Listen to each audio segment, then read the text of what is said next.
Un vecchio proverbio veneto dice che per Santa Lucia il freddo se in via, se piove o tira vento, dell'inverno semo dentro.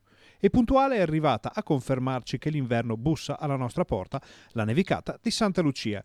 I fiocchi sono scesi fin dalle prime ore del mattino, imbiancando anche il Ponte Vecchio e i tetti di Bassano del Grappa.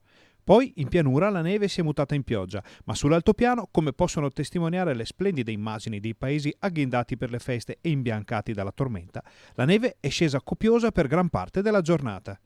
La perturbazione, con buona pace degli amanti della neve, dovrebbe esaurirsi nelle prossime ore e adesso scatta il rischio gelate. La regione ha emesso infatti un'allerta segnalando appunto un probabile calo nelle temperature che potrebbe portare a gelate diffuse anche in pianura.